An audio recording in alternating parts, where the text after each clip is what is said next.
the best routes up Kinder. That is the Nab. Has to be the quickest route up. 45 minutes, maybe even quicker. You'll be sat on ringing Roger. So of all those different routes up, why do I prefer Grindsbrook? Well, the first one is this. All the way, stunning, beautiful countryside. Changes all the time. There's always something to watch. Gorgeous.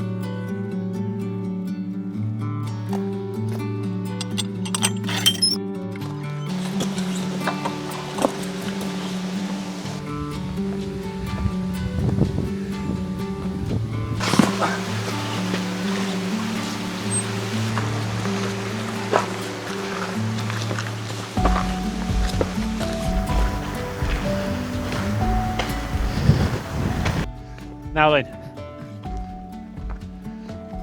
on our way up Grindsbrook, which is probably my favourite route up onto Kinder.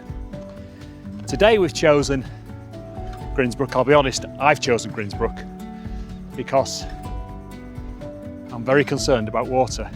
Kinder is a desert. I've seen pictures of Crowden, dry. Grindsbrook at the top is dry. Even Kinder Downfall, dry. So the plateau itself, no water.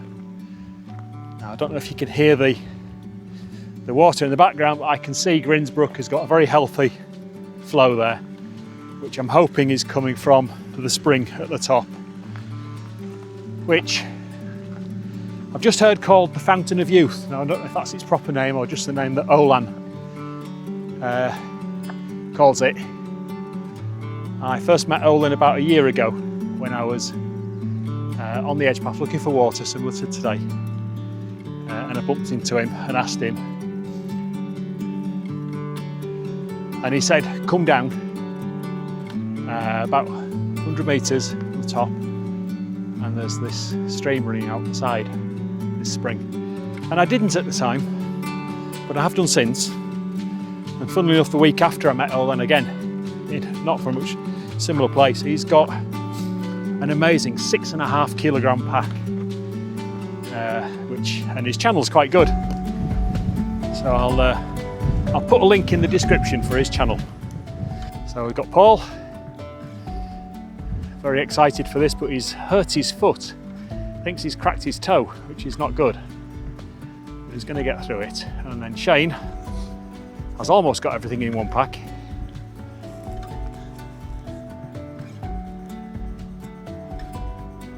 Looking good. So the next reason why Grindsbrook is the best is because you're down this valley and you're protected from the elements. So if you do get any wind, it's blowing up the valley or down the valley usually, and it's very limited if you're walking somewhere exposed. And that can be a real boon. My favourite climb is this spring, very close to the top, comes straight out the side of the mountain, pure water.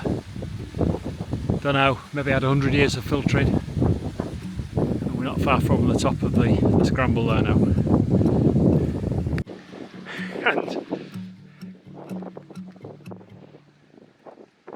And the last reason why it's my favourite is behind me there, this scramble. I don't know, I must be mad, but I quite enjoy it really. It's short, and you can see the end. It's not got any false summits on it. I quite like it.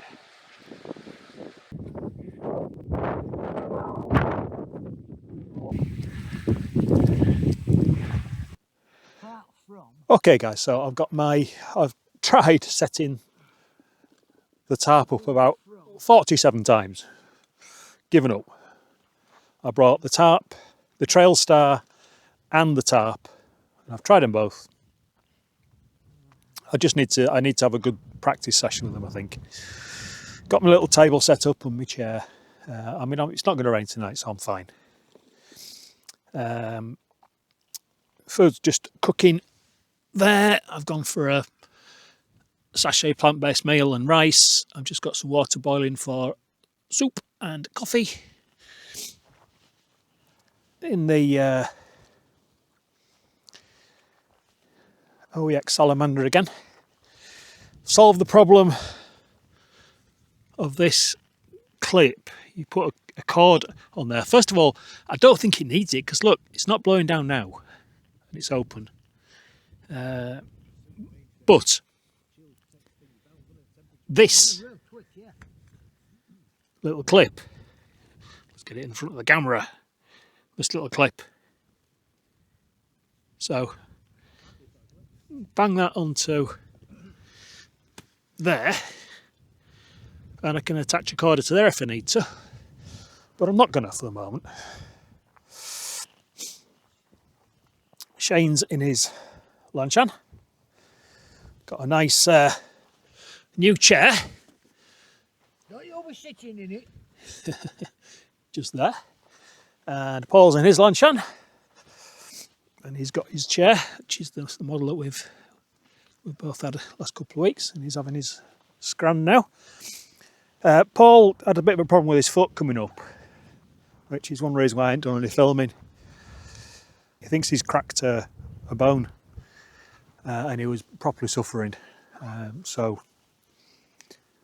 I've obviously got myself fitter. I mean, I didn't realise I had, but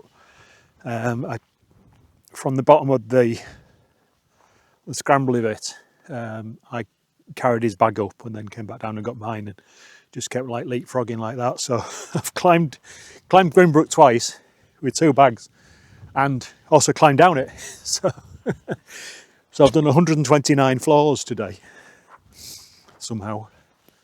But there you go. I couldn't have done that 12 months ago. No way. Absolutely no way. So obviously I didn't carry Shane's. I did offer to, but he said, no, I'm okay. I'm fine. So we're just going to have food. It's quite chilly. I mean, it's 9 degrees. I mean, it feels a lot colder, and obviously the sun's gone down now, so I just start to see the lights of Sheffield in the distance. Yeah, so I'll probably talk to you again when I'm back in the bivvy. I've got all my layers on, taken off my socks I walked up in and put some pop socks and some cotton socks and some Norwegian Army socks on. See if that makes a difference to the warmth of my feet, because last week my feet were cold. And of course the vent at the bottom of the Salamander blows straight in where your feet are. Anyway, I think my water boiling, so let's get my drinks on. See you later.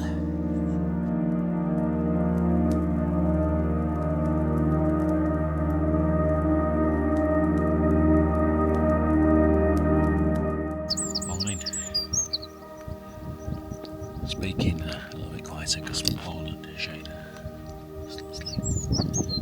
It's 4:20, which is dawn. I've just woken up to set a time lapse going, but there's a lovely bird singing, which I've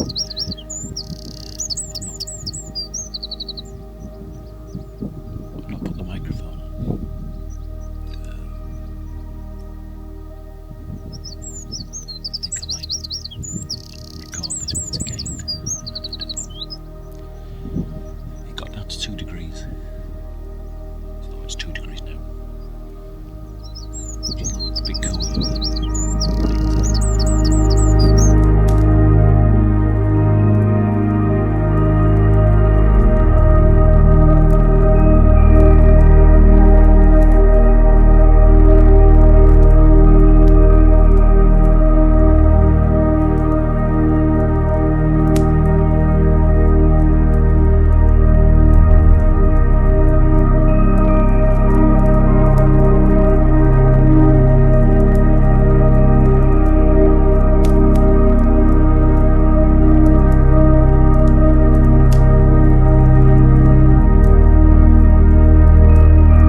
Starting to pack away now. Had a couple of little heart attacks. I got the drone up and I was doing a rocket where, if you don't know about drones, they just rise up above. 80-metre rocket.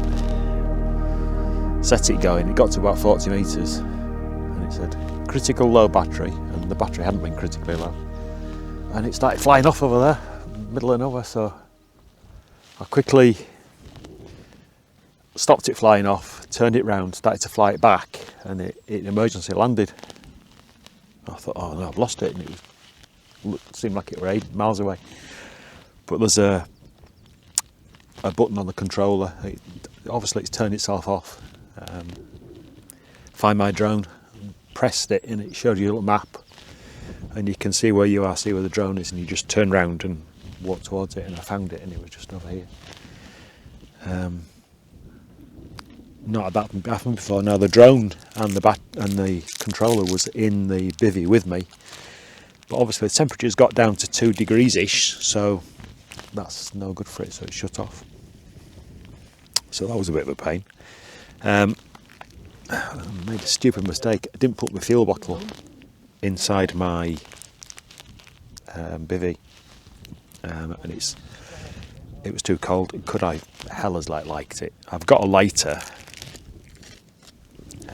which I keep in my emergency everyday carry kit, and obviously it's run out, because can I hell as get this to strike a flame? Also, doing that with cold hands is agony, so that's a learning experience. These mini Bics that everyone recommends, I've just got another couple actually, they're no good, so I'm going to have to review that. So that's lighting my stove, so Paul's had to help me twice with it. I did very warily, when I was boiling my pan of water, put the fuel bottle into the hot pan of water to try to warm the fuel up, and obviously I didn't want to take it too far, but when I took it off, it seemed to be warm, but then I've tried to light it again. No. Paul's had to come to my assistance. He's got a lighter that he's had in his pocket that's had a bit more fuel in it. It's also very low actually, but yes, that's a bit of a pain. So it's a pack up. There's nothing to see. For breakfast I'm trying one of these Quaker oats, but I've also got some Alpen, so I'm going to put the Alpen in with the Quaker oats. I was going to bring oats and dried fruit,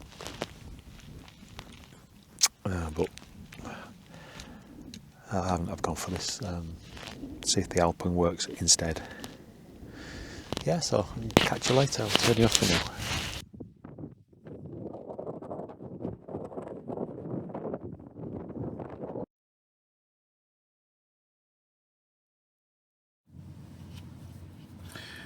Oh, that's been a blooming hard effort editing that video. My computer is on its last legs. It's 13 years old now. I mean, it was, absolute top spec when I built it, but it's struggling to do video now. So I'm going to have to bite the bullet and spend some cash, I think, and get something better.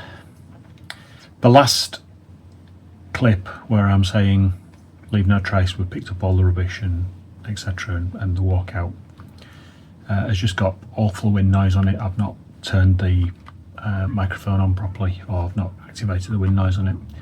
I've done a bit of post-processing. I've got rid of some of the noise, but it's awful. So I'm just learned by experience. It's gone. I've scrapped it. I carried a white rubbish bag down with me, and I picked up every single bit of rubbish, all the bits of white paper. What I did, I held the bag in one hand and I put my hand through the outside of the bag and picked the rubbish up. So I didn't touch any rubbish, but I picked every bit up. I'm going to continue to do that. Paul managed to get down okay, but his foot is quite sore. He's gone to the doctors this morning. Shane's got a huge blister on the back of his foot, so he doesn't think he's going to be out next week, but we'll see. So a blooming really good, what an experience camp. I'm really glad that the two guys got up onto Kinder and had the experience of it, and they are. Shane sent me a message saying you're a hard taskmaster, but I'm so glad you are. He absolutely loved it, which is great. Anyway, thank you for watching. Thank you for bearing with me. Please comment. Please like on the video. Subscribe. Tell other people. Not that that's why I do the videos. It's nice to have like a side benefit from the ace camping.